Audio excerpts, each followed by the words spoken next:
আসসালামু আলাইকুম। আশা করি আপনারা সবাই ভালোই আছেন। আজকে আমি আপনাদের সাথে খুবই গুরুত্বপূর্ণ একটি ভিডিও শেয়ার করব।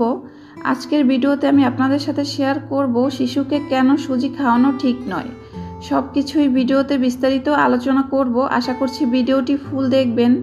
আর এই চ্যানেলে বাচ্চাদের সব ধরনের ভিডিও রয়েছে, আপনারা চাইলে দেখে নিতে পারেন। তাহলে চলুন আর দেরি না করে চলে যাই ভিডিওর মূল টপিকে।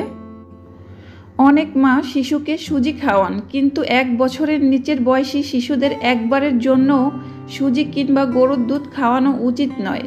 এটি খাওয়ালে তাদের কোষের মধ্যে অ্যালার্জিক প্রতিক্রিয়া স্থান করতে পারে, যার ফলে তাদের সারা জীবন ভোগ করতে হতে পারে। গরুর দুধ 2 বছরের আগে না দেওয়াই ভালো। সচেতন মা এখন গরুর দুধের বিষয়টি খেয়াল রাখছেন, কিন্তু সুজির বিষয়টি অনেকেই জানেন না। এ বিষয়েও সচেতন থাকতে হবে। সুজি একদিনের জন্য খাওয়ানো ঠিক নয়। শুধুমাত্র 6 মাস পর্যন্ত বুকের দুধ খাওয়াতে হবে। 6 মাসের পর থেকে অন্য খাবার দিতে হবে, কিন্তু অবশ্যই সুজি খাওয়ানো যাবে না। আর 2 বছর বয়স পর্যন্ত গরুর দুধ বা ছাগলের দুধ কোনোটাই খাওয়ানো যাবে না। ময়দা হলো আটার পরিশোধিত রূপ। আটা যখন পরিশোধন করে সুজি, ভেষন, ময়দা ইত্যাদি হিসাবে সংরক্ষণ করা হচ্ছে, তখন তাতে গ্লুটেন ব্যবহার করা হচ্ছে। এটি অ্যালার্জির অন্যতম নিয়ামক। বিশ্বের সব দেশই খাদ্য প্রস্তুতকারক কোম্পানিগুলোতে সংরক্ষণের জন্য গ্লুটেন ব্যবহার করে। এছাড়াও সব ধরনের ইনস্ট্যান্ট ও প্রক্রিয়াজাত খাদ্যতে ব্যবহার করা হয়।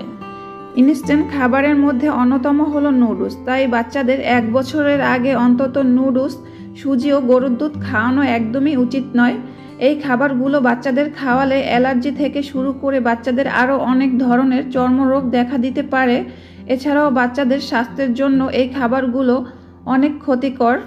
তাই অবশ্যই বাচ্চাদের এই খাবারগুলো খাওয়ানো থেকে বিরত রাখতে হবে। তো আজকের ভিডিওটি এতটুকুই। আশা করছি এই ভিডিওটি থেকে আপনারা একটু হলেও উপকৃত হবেন। ভিডিওটি ভালো লাগলে একটি লাইক দিবেন, চ্যানেলটি সাবস্ক্রাইব করবেন। আজ এখানেই শেষ করছি। আল্লাহ হাফেজ।